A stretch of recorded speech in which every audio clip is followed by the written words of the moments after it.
The moment Bishop Paul Morton stepped to the pulpit for the last time, you could feel it. The air shifted. The congregation fell silent, eyes filled with tears, hearts heavy with gratitude.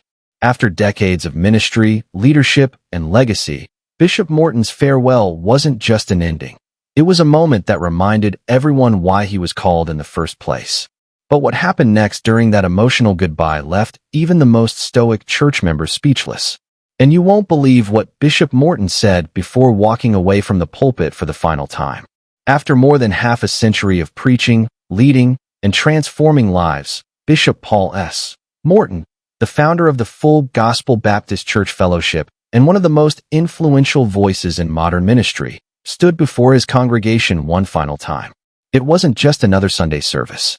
It was history in motion. The sanctuary, filled with people from every generation, was thick with emotion. As Bishop Morton's voice trembled with both gratitude and heartbreak, this farewell wasn't simply a retirement announcement. It was the closing of a spiritual chapter that had shaped the lives of thousands. And as cameras rolled, capturing every tear and every standing ovation, one could sense that something far deeper was happening, something beyond the walls of the church itself. In this video, we're taking you inside that unforgettable moment, uncovering what led up to Bishop Morton's decision to step down, how his final words moved an entire congregation to tears, and what this transition means for the future of the church he built from the ground up. You'll hear what truly happened behind the scenes, the emotions that many tried to hold back, and the spiritual message that turned his farewell into a moment of divine reflection. Because as powerful as Bishop Morton's goodbye was, there's a story beneath the surface, one about legacy, faith, and the heavy cost of leadership. You won't believe how deeply this moment touched those who were there, and why it's being talked about across the entire Christian community today. Stay tuned, because this isn't just a goodbye. It's a lesson in purpose, humility, and the end of an era. To truly understand the emotion behind Bishop Paul Morton's farewell, we have to go back long before the tears, before the packed sanctuary, and before the farewell speech that moved the world. Bishop Morton's story begins with a young man who dared to believe that ministry could be more than tradition, that it could be transformation. Born in Canada in 1950, Paul Sylvester Morton was raised in a home where faith wasn't just spoken, it was lived. His father, Bishop C.L. Morton Sr., was a powerful preacher and leader in his own right, and young Paul grew up watching what true spiritual leadership looked like. But while many might have been content to simply follow in their father's footsteps, Paul had a vision that would expand far beyond what anyone imagined. When he began pastoring in New Orleans, Bishop Morton was young, passionate, and unafraid to challenge the limits of what the church could be. He believed that ministry wasn't meant to be confined by old systems, that worship could be free, expressive, and alive. In a time when many churches were resistant to change, Bishop Morton boldly embraced innovation. He introduced new music styles, encouraged open expressions of worship, and connected with people in a way that made faith feel personal again. This approach caught fire. Under his leadership, Greater St. Stephen Missionary Baptist Church transformed from a small local congregation into one of the most influential churches in America. Services were packed, music was electrifying, and the message of grace, excellence, and empowerment spread like wildfire. Soon, people across the nation were tuning in to hear Bishop Morton preach, not because he was flashy, but because he was real. But Bishop Morton's impact didn't stop at one church. In 1994, he founded the Full Gospel Baptist Church Fellowship, a movement that would go on to change the face of worship around the world. The idea was simple yet revolutionary: to give churches rooted in Baptist tradition the freedom to embrace the full power of the Holy Spirit. That vision broke barriers and built bridges, attracting pastors and congregations from every background. Under his leadership, the fellowship became a spiritual home for thousands of leaders, including many of today's most recognized pastors, gospel artists, and ministry figures. Through conferences, worship gatherings, and leadership summits, Bishop Morton became more than a preacher. He became a mentor, a father figure, and a voice of balance in a generation hungry for both truth and power. Over the decades, his influence extended far beyond the pulpit. His music ministry, through hit songs like Let It Rain, I'm Still Standing, and Bowed Down and Worship Him, became the soundtrack for worship services across the globe. His ability to merge powerful preaching with anointed music made him a beloved figure not only in church circles, but also in the gospel music industry. And yet, behind the global recognition and ministry success, Bishop Morton carried a quiet humility. He often said that his greatest joy wasn't in numbers or fame, but in seeing people come to know Christ more deeply.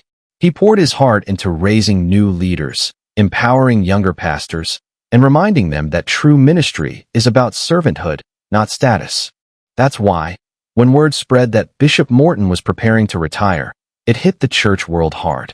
For many, it felt impossible to imagine the fellowship or Sunday mornings without his voice, his energy, and his unwavering faith. People began to reflect on how much his leadership had shaped not only churches, but entire generations of believers. And yet, even as anticipation for his farewell grew, few could have predicted just how emotional that final moment would be. Because while most saw a celebrated bishop closing a chapter, those close to him knew the truth, that behind the smile, behind the strength, was a man quietly wrestling with the weight of letting go. As the day of his final address approached, emotions within the congregation ran high. Members from all over the country traveled to witness it in person, some flying in from across the world. There was laughter, celebration, and gratitude, but also an undeniable sense of sorrow. They knew they were saying goodbye to more than a leader. They were saying goodbye to a father of faith. But as powerful as his journey to the pulpit had been, what happened during that farewell service would reveal something even deeper: the heart of a man who had given everything to his calling.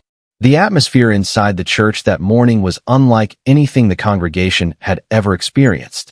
From the moment the doors opened, people flooded the sanctuary, men and women, young and old, faces filled with both joy and sadness.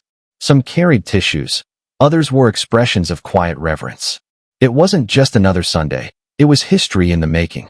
The worship team began with songs that set the tone for what everyone knew would be a day to remember. The choir sang "Let It Rain," one of Bishop Morton's most beloved songs, and as the voices filled the room, many couldn't hold back their tears. This was the same song that had carried people through seasons of pain, the same anthem that had brought revival to churches across the country, and now it served as the soundtrack for farewell.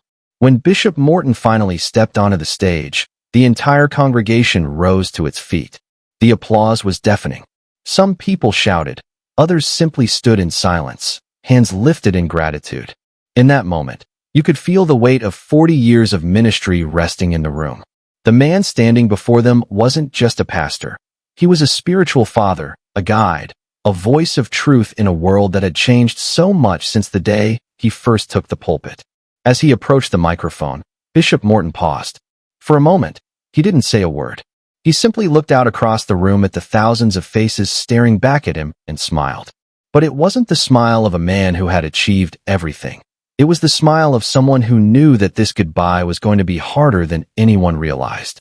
When he began to speak, his voice carried the same steady authority that had defined his ministry. Yet underneath that strength, there was a noticeable tremor, the kind that only comes when emotion and faith collide. He spoke first about gratitude. Gratitude to God for sustaining him through every season. Gratitude to his wife, Pastor Deborah Morton, who had stood by him through every challenge and victory. And gratitude to his congregation, who had been his family for decades. Then his tone shifted. He began to reflect not on the accomplishments, but on the journey itself. He talked about the struggles behind the scenes, the moments of doubt, the sleepless nights, the times when he questioned whether he was truly making a difference. He confessed that ministry hadn't always been easy, that leading people required a kind of strength only God could give. There was a powerful silence in the room as he said, "I've preached to you for years about faith, about trusting God in the unknown, but now it's my turn to walk by faith. My season is changing, and as hard as it is, I have to trust that God's next move for my life is still good." At that moment, something shifted in the room. You could hear muffled sobs throughout the audience. People weren't just watching a farewell, they were witnessing a transition. A man handing over not just a title, but a legacy. Bishop Morton had always been transparent about his humanity, and that day, his vulnerability spoke louder than any sermon. He went on to share how stepping away from leadership didn't mean stepping away from purpose. I may not be leading from the front anymore, he said, but I'll still be praying, mentoring, and cheering on those who will carry the torch forward. Then, in a moment,